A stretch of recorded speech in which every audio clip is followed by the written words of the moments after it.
নমস্কাৰ বন্ধুসকল, কি খবৰ? আশা কৰিছোঁ সকলোৱে ভাল। স্বাগতম জনাইছোঁ নতুন এটা ভিডিঅ'লৈ আপোনালোক সকলোকে। আজি এই ভিডিঅ'টোৰ যোগেদি বেহাৰবাৰী আউটপোষ্ট ধাৰাবাহিকখনত অভিনয় কৰা অভিনেতা অভিনেত্ৰীসকলে মাহেকত কিমান টকা ইনকম কৰে তাৰ ওপৰত ভিত্তি কৰি এই ভিডিঅ'টো প্ৰস্তুত কৰা হৈছে। বহুত নজনা কথা আজি এই ভিডিঅ'টোৰ যোগেদি আপোনালোকে জানিব পাৰিব। সম্পূৰ্ণকৈ ভিডিঅ'টো চাই থাকিব। পলম নকৰি ভিডিঅ'টোৰ মাজলৈ আগবাঢ়িছোঁ। আপোনালোকৰ ভিতৰত বহুত লোকৰ জানিব মন যায় তেওঁলোকে মাহেকত কিমান টকা ইনকম কৰে। আজি এই ভিডিঅ'টোৰ যোগেদি সম্পূৰ্ণ কথাখিনি জানিব পাৰিব। স্কিপ নকৰিব ভিডিঅ'টো। এতিয়া ভিডিঅ'টোৰ মাজলৈ আগবাঢ়িছোঁ।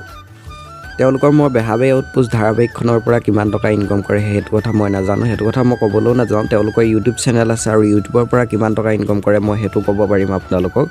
আপোনালোকে ভিডিঅ'টোৰ পৰা বহুতখিনি নজনা কথা জানিব পাৰিব। ভিডিঅ'টো চাই থাকিব।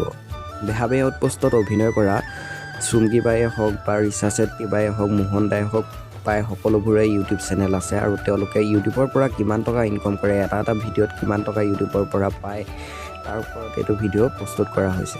অসমীয়া ভিডিঅ'সমূহত ইউটিউবৰ ডলাৰটো কম হয়, ইউটিউবৰ ৰেভিনিউটো কম হয়। তেওঁতে আপোনালোকৰ যদি 1 লাখমান ভিউজ আহে এটা ভিডিঅ'ত, আপোনালোকে 2000 পৰা 5000 টকা ইনকম হ'ব পাৰে এটা ভিডিঅ'ৰ পৰা। কিন্তু ভিডিঅ'টো লং ফৰ্মেটত হ'ব লাগিব, নহ'লে চিটিআৰটো কম হয়। আৰু ইউটিউবৰ পৰা আপোনালোকে পে'মেণ্ট পাবলৈ হ'লে মেক্সিমাম $100 হ'ব লাগিব। তাৰপিছত এক্সচেঞ্জলৈ পইচাটো আহে আৰু তাৰপিছত বেংক একাউণ্টলৈ পইচাটো আহে। আজিৰ ভিডিঅ'টো ইমানখিনি আছিল। অনাগত দিনসমূহত আপোনালোকে বিচৰা খবৰসমূহ মই দিবলৈ চেষ্টা কৰিম। বেলেগ এটা ভিডিঅ'ত আকৌ আপোনালোকৰ মাজলৈ আহিম। ধন্যবাদ।